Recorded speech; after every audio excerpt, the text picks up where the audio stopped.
राधे कृष्णा दोस्तों, मैं आराधना आप सभी का आपके अपने यूट्यूब चैनल में स्वागत करती हूँ। दोस्तों, आज मैं काफ़ी टाइम के बाद मैं आप सभी के समक्ष अपने लड्डू गोपाल की एक बहुत ही प्यारी लीला कथा लेके आई हूँ। और कुछ प्रॉब्लम थी जिसकी वजह से समय नहीं मिल पा रहा था वीडियो बनाने का, तो इसके लिए आप सभी से बहुत बहुत बहुत दिल से सॉरी बोल रही हूँ, क्योंकि आप लोग इतना प्यार और सपोर्ट दे रहे हैं, इसके लिए दिल से थैंक यू सो मच। और प्लीज़ आप लोग इस वीडियो को, इस लीला कथा को पूरा वॉच करिएगा, पूरा सुनिएगा और अपना जैसे प्यार और सपोर्ट देते आ रहे हैं उसी तरीके से देते रहिएगा दोस्तों। तो चलिए, आज की हम लीला कथा आप लोगों को सुनाने जा रहे हैं। आज की लीला कथा बहुत ही रोचक, बहुत ही प्यारी सी लीला कथा है हमारे लड्डू गोपाल की।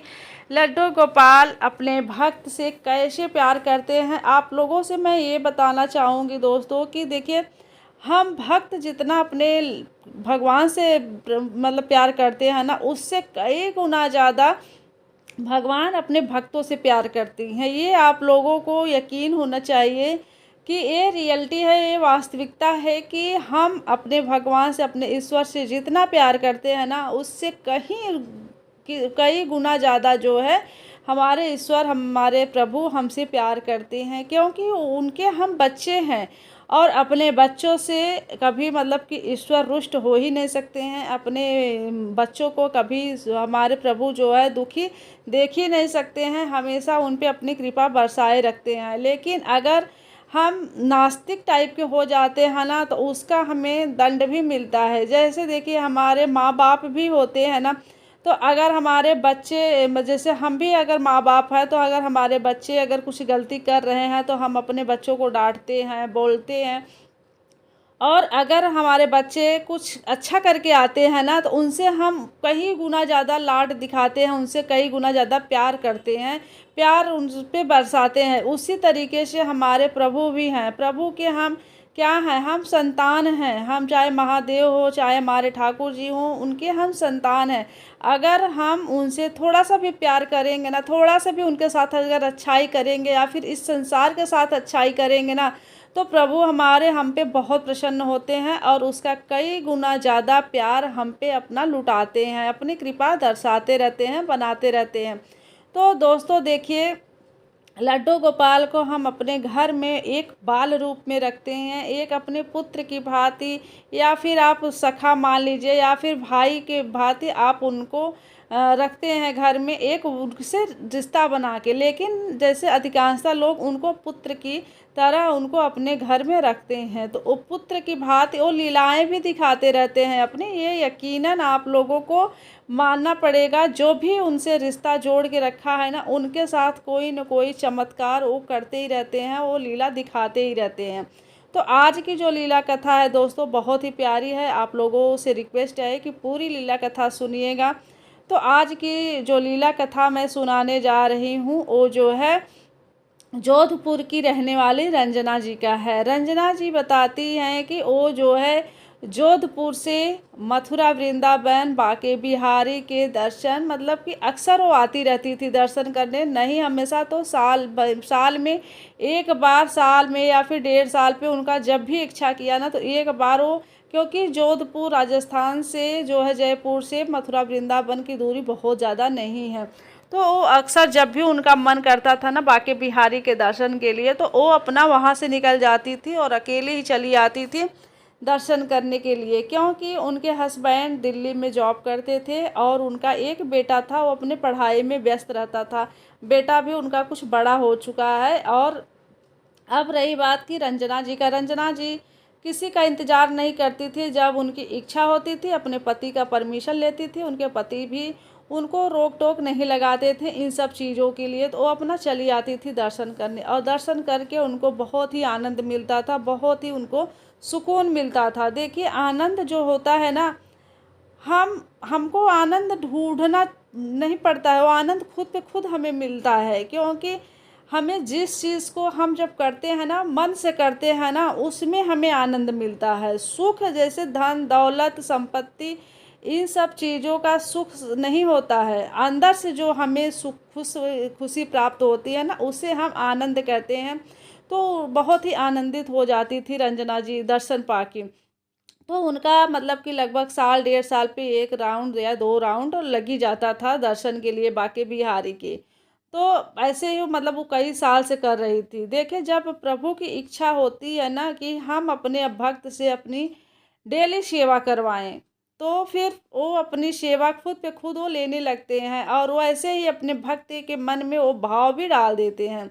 तो क्या होता है कि रंजना जी मतलब ये 2023 की बात है, 2023 में वो आती हैं बांके बिहारी जी के दर्शन करने। तो जब दर्शन करने के लिए आती हैं वहाँ पे मथुरा वृंदावन, तो फिर वो जब दर्शन-वर्शन कर लेती हैं, 3-4 दिन वहाँ रुकती हैं और पूरे जगह की दर्शन अच्छे से करने के बाद जब वो वहाँ से प्रस्थान मतलब अपने जोधपुर जाने के लिए निकलने लगती हैं, तो उनको रास्ते में बहुत ही प्यारे-प्यारे विग्रह यानी कि लड्डू गोपाल की छोटे-बड़े साइज़ में और अद्भुत जैसे सुंदर-सुंदर इनकी विग्रह मिल मिल रहे थे, दुकानों पे लगी हुई थी।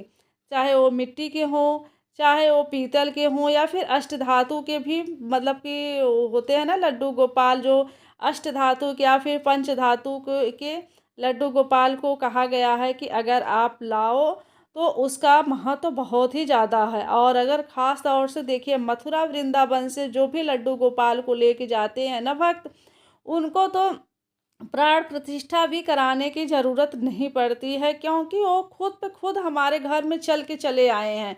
लड्डू गोपाल अगर हम आप मथुरा वृंदावन से ला रहे हैं लड्डू गोपाल को, तो उनको प्राण प्रतिष्ठा कराने की कोई भी आवश्यकता नहीं रहती है दोस्तों। वो खुद उनके अंदर प्राण है और वो खुद आपको वो लीलाएँ वो आपके साथ दिखाते रहेंगे। जो अनुभूतियाँ आपको होंगी ना, वो यकीन मानिए आप एक बार ऐसा करके देखिए आपके साथ क्या-क्या अनुभूतियाँ होती हैं, क्या-क्या लीलाएँ दिखाते हैं। तो क्या होता है कि रंजना जी की भी इच्छा हुई, बहुत ही सुंदर-सुंदर विग्रह मिल रहे थे कान्हा के, लड्डू गोपाल के, गोपाल जी के, यानी कि छोटे-बड़े साइज़ में काफ़ी सुंदर-सुंदर मिल रहे थे। तो रंजना जी की भी इच्छा हुई कि इतने सालों से मैं ठाकुर जी के आ रही हूँ दर्शन करने, क्यों ना हम इनको अपने घर लेके चलें और उनकी हम वहीं पे अच्छे से डेली सेवा करें और बीच-बीच में हम आते रहेंगे यहाँ पे दर्शन के लिए। तो ये सोचती हैं और वहाँ से खूब सुंदर से मतलब लड्डू गोपाल को ये खरीद लेती हैं वहाँ से, दुकानदार से खरीदती हैं और उनके साथ-साथ उनकी पोशाकें, उनके जो ज्वेलरी होती है, बाँसुरी, मोरपंख, उनके जो है बेड, सिंहासन, झूला सब कुछ वहीं से वो खरीद लेती हैं। क्योंकि कहा गया है कि मथुरा वृंदावन से जो भी वस्तुएँ हमारे कान्हा का आता है ना, वो बहुत ही प्यारा होता है, बहुत ही प्यारा होता है और उसके रग-रग में हमारे कान्हा का वास होता है। तो दोस्तों क्या है कि वहाँ से सब कुछ ये लेके आती हैं और इनका ना बहुत ही मन लगता है सेवा भाव में कान्हा के। तो ये कान्हा को अपने घर में विराजमान करती हैं, अपने मंदिर में विराजमान करती हैं और कान्हा से बोलती हैं कि ए कृष्ण कन्हैया, अब ये घर तुम्हारा और तुम मेरे बेटे, मैं तुम्हारी मैया। ऐसा कह के और तुम सब कुछ देखना, अब मेरी जिम्मेदारियां खत्म इस घर से, अब इसकी जिम्मेदारी तुम्हारी, क्योंकि अब ये घर तुम्हारा हो गया। ये सब मतलब कि कहती हैं और वहाँ अपने मंदिर में जो है कृष्ण कन्हैया लड्डू गोपाल की ये मतलब कि 5 नंबर के जो लड्डू गोपाल थे वही ये लाई थी, न छोटा न बड़ा, बस 5 नंबर के लड्डू गोपाल को लेके आई थी। क्योंकि उनको एक पुत्र की भांति उन्हें रखना था, वो छोटे से बाल रूप में उन्हें रखना था। तो अपना इन्हों पुत्र मान के, पुत्र की जो रिश्ता है ना, पुत्र का रिश्ता और मैया का रिश्ता बना के इनके साथ अपना वो लाड करने लगी, इनकी सेवा भाव करने लगी। तो सुबह स्नान कराना, फिर इनको दूध पिलाना, फिर भोग लगाना, फिर दोपहर का भोजन कराना, मतलब कि जो भी इनको अलग से कुछ अच्छा सा भोजन बनाती थी उसका भोग लगाती थी, फिर संध्या टाइम में भोग लगाती थी, फिर रात्रि में दूध पिला के इनका शयन कराना, भजन सुनाना, लोरियाँ गाना, इनके मतलब सेवा करना, हाथ पैर दबाना, सब कुछ बहुत ही लाड से करती थी।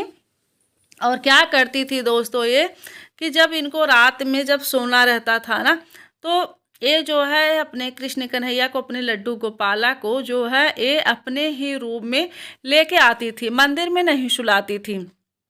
अपने जो है इनका बेटा और ये और जो है लड्डू गोपाल यानी कि ठाकुर जी, लड्डू गोपाल जो है ये तीनों लोग एक ही बेड पे सोते थे।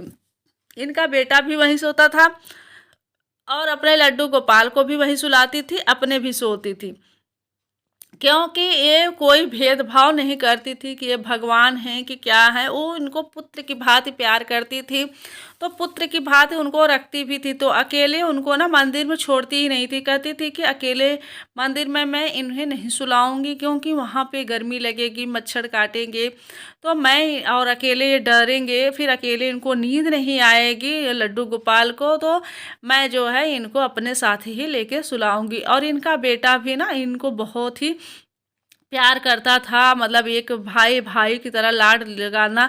जब भी इनका बेटा जो है पढ़ाई से फ्री होता था तो फिर वो अपना इन्हीं के साथ टाइम बिताता था, तो दोनों माँ बेटे का टाइम बहुत ही अच्छे से बीत जाता था।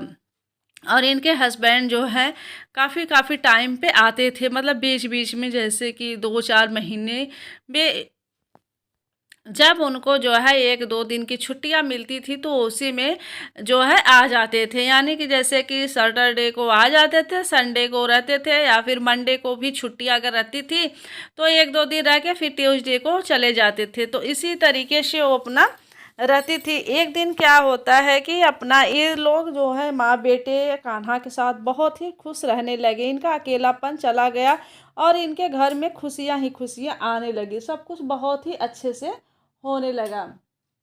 फिर क्या होता है कि एक दिन क्या होता है कि रंजना जी की बहन वहाँ पे घूमने गई जोधपुर। तो जोधपुर जब इनकी बहन घूमने गई रंजना जी के साथ, रंजना जी के घर, तो फिर रंजना जी भाई सुबह तो अपना नाश्ता पानी कराई, खाना वाना, मतलब पूरा दिन तो ऐसे बीत गया। फिर जब रात्रि में सोना हुआ तो फिर क्या हुआ कि बेटे को और कान्हा को जो है अपने पास ही सुला दी, मतलब बेटे को और कान्हा को जो है अपने ही बेडरूम में, दोनों को एक रूम में सुला दी और अपनी बहन के साथ दूसरे रूम में चली गई, अपनी बहन को लेके दूसरे रूम में सोने। उस दिन कान्हा को जो है वो छोड़ दी थी, मतलब कि भाई के साथ ही, यानी कि अपने बेटे के साथ ही, कि तुम दोनों यहाँ सो, हम जा रहे हैं अपनी बहन के पास सोने। अब इनको क्या होता है कि रात्रि में जैसे इनको बेचैनी सी होने लगती है, रात्रि में इनको नींद ही नहीं आती है, तो बस जैसे मन जैसे ना इनका अजीब सा हो रहा था। फिर बहुत बहुत मुश्किल से अपनी बहन से बातें करते करते बहुत मुश्किल से ये सोई। फिर इनको स्वप्न में आया, जैसे कि स्वप्न में इनको दिखा कि जैसे इनके पास ही इनके कृष्ण लड्डू गोपाल जो है आके सोए हुए हैं। फिर ये सुबह उठती हैं तो सोचती हैं कि वो हम जैसे ऐसा था ना कि इनको लग रहा था कि हम आज इतने टाइम से हम लड्डू गोपाल को लेके अपने पास सो रहे थे, तो इसलिए वही मन में चल रहा था कि आज लड्डू गोपाल मेरे पास नहीं है, इसलिए जो है आज मुझे स्वप्न में भी वही दिखने लगा कि लड्डू गोपाल मेरे पास आके सोए हुए हैं। फिर क्या होता है कि ऐसे ही दूसरे दिन भी क्या होता है कि दूसरे दिन जब ये सोने गई तो रात्रि में इनको जैसे लगा कि किसी बच्चे की रोने की आवाज़ है। जब ये सो गई थी, सोते टाइम 12-1 जब बजा तो इनको अचानक से ऐसी आवाज़ें सुनाई दी कि जैसे कोई रो रहा है, कि जैसे कोई रो रहा है, मैया मैया करके कोई बुला रहा है और रोते हुए बुला रहा है। फिर इनको बड़ी अजीब सी लगी कि इतनी रात को कौन बच्चा रो रहा है। फिर ये आई मतलब रूम में कि देखें कहीं मतलब कि बेटा तो नहीं बोल रहा है, कुछ बुला रहा है मुझे। तो ये आई तो इनका बेटा भी सो रहा था, लड्डू गोपाल भी भाई अपने में अपना सोए हुए थे बिस्तर पे। फिर ऐसे ही बीतता गया। फिर तीसरा दिन आया, तीसरे दिन इनको जैसे लगा कि मतलब जब ये तीसरे दिन रात्रि में जब सोने लगी ना, तब इनको स्वप्न में आए और कहें जैसे लड्डू गोपाल छोटा सा एक बालक जो है लड्डू गोपाल की ही तरह एक छोटा सा प्यारा सा बालक बस आया और इनके स्वप्न में इनको कहने लगा कि मैया मैया तुम मुझे अकेले छोड़ के यहाँ चली आई हो, तुम्हारे बिना मुझे नींद नहीं आ रही है, मुझे भी तुम अपने पास ही लेके सो ना, मुझे ऐसे अकेले नहीं नींद आ रही है। ये जैसे झटक के उठ गई एकदम, मतलब घबराहट में, और पूरा पसीना पसीना सा हो गया इनका पूरा फेस, इनका बॉडी जो है पूरा पसीना से भीग गई। फिर तब इनको समझ में आया कि ओ ये 2 दिन से 3 दिन से जो है हमारे कान्हा जो है मेरे बिना सो नहीं रहे थे, इसलिए मुझे ऐसा आभास हो रहा था और जो है मुझे ऐसी ऐसी जो है ध्वनियाँ सुनाई दे रही थी, ऐसे ऐसे स्वप्न में आ रहे थे मुझे। तो फिर ये आती हैं चौथे दिन अपने लड्डू गोपाल के पास ही सोती हैं और बोलती हैं कि यार तुम, अपनी बहन से बोलती हैं कि तुम यहाँ सो जाओ, मैं अपने लड्डू गोपाल के बिना नहीं सोऊंगी, क्योंकि जब मैं इनके पास नहीं सोती हूँ ना तो मेरे लड्डू गोपाल भी नहीं सोएंगे। और मतलब कि उनकी बहन बोलती है कि क्या ऐसा भी होता है क्या दीदी, तुम भी ना, अब मतलब ये तो मूर्ति है और मूर्ति कहीं नहीं, 3 दिन से देखो मुझे स्वप्न में दिख रहे थे, और जब तक मैं इनके पास नहीं सोऊंगी लड्डू गोपाल को लेके, अपने कान्हा को लल्ला को लेके, जब तक मैं नहीं सोऊंगी ना तब तक उनको नींद ही नहीं आएगी और ना तो मुझे नींद आएगी अच्छे से। फिर चौथे दिन अपने लल्ला को, अपने ठाकुर जी को, लड्डू गोपाल को जो है लेके वो जब सोती है ना तो उस दिन सुकून का इनको नींद आता है और सुकून से इनको मतलब कि नींद आती है और इनको कोई स्वप्न में नहीं दिखता है, ना कुछ कोई आभास होता है। तो दोस्तों इस कहानी के माध्यम से मैं आप लोगों को बस यही बताना चाह रही हूँ कि लड्डू गोपाल के साथ जो भी अगर दिल से जुड़ते हैं ना तो ऐसी ऐसी ये मतलब कि अपनी लीलाएं दिखाते ही रहते हैं। और जब आप उनको एक पुत्र की भांति मान ली हैं तो आपको उन्हें पुत्र की भांति ही रखना चाहिए, ना कि उनको भगवान की भांति, क्योंकि जब हम उन्हें अपना पुत्र मान लिए हैं तो भगवान की तरह उनको मंदिर में 24 घंटा विराजमान करके रखे रहेंगे तो वो ऊब जाते हैं, उबन होने लगती है और वो इधर उधर उनका मन जो है भटकने लगता है और उनकी कृपा जो है हमारे घर पे, हमारे परिवार पे नहीं रहती है। इसलिए उन्हें अपने पुत्र की भांति रखिए, कोई भेदभाव मत रखिए। और आपसे यही निवेदन है दोस्तों कि आप लोग जो है जितना ज़्यादा से ज़्यादा हो सके लड्डू गोपाल को के साथ जो मतलब जो भी जुड़े, सच्चे भाव से जुड़े, उनके साथ ना अगर आप अपना आस्था बनाए रखेंगे, अपना विश्वास बनाए रखेंगे तो यकीन मानिए कि वो आपके विश्वास को अटूट रखे रहेंगे। उनके वो अपने भक्त का विश्वास कभी नहीं तोड़ते हैं। तो क्या होता है दोस्तों, जब अगला दिन होता है सुबह का तो रंजना जी अपनी बहन से सब कुछ इनकी लीलाएं बताने लगती हैं, जैसे जैसे इनको आभास हुआ था। और उस दिन जैसे सुकून से इनको नींद आई ना तब रंजना जी अपनी बहन से सारी इनकी बातें बताई तो इनकी बहन को भी मतलब इनकी लीला पे विश्वास होने लगा और वो बोली कि हे कान्हा तुम धन्य हो, मतलब कि तुम्हारी लीलाएं धन्य हैं, तुम अपने भक्त के साथ ऐसी लीलाएं दिखाते हो कि हमें तो यकीन ही नहीं हुआ था, लेकिन आज मुझे यकीन हो गया। तो दोस्तों देखिए क्या होता है कि हमारे लड्डू गोपाल भी कहे हैं, हमारे कृष्ण कन्हैया भी कहे हैं कि जो भी भक्त अपना मुझे पुत्र मान के रखेगा अपने घर में, उसके साथ मैं सदैव उसका पुत्र बन के उसके साथ खड़ा रहूँगा। तो दोस्तों आज की लीला कथा मेरी यही थी। आप लोग, मेरा मेन उद्देश्य यही था कि आप लोग अगर अपने घर में लड्डू गोपाल को, कृष्ण कन्हैया को, बाल स्वरूप को रखे हैं तो आप लोग उनको एक रिश्ता बना के उनके साथ रखिए और एक विश्वास बना के रखिए। और अगर पुत्र की भांति उन्हें रखे हैं तो उतना ही प्यार दीजिए जैसे ही अपने पुत्र को आप, अपने बच्चों को आप देते हैं। तो दोस्तों कैसी लगी आज की ये लीला कथा आप लोग कमेंट में ज़रूर बताइएगा। आशा करती हूँ कि ये लीला कथा आप लोगों को बहुत ही प्यारी और अनोखी लगी होगी। तो अगर प्यारी लगी हो तो प्लीज़ वीडियो को एक लाइक शेयर तो ज़रूर कर दीजिएगा। चैनल पे पहली बार आए हैं तो सब्सक्राइब करके बेल आइकन को प्रेस कर दीजिएगा ताकि आप लोगों को ऐसी ही सच्ची लीला कथाएं आप लोगों को लड्डू गोपाल की मिलती रहे। तो चलिए दोस्तों आज के लिए इजाज़त चाहती हूँ, मिलती हूँ किसी ऐसी ही लीला कथा के साथ। तो तब तक के लिए राधे कृष्णा, हर हर महादेव।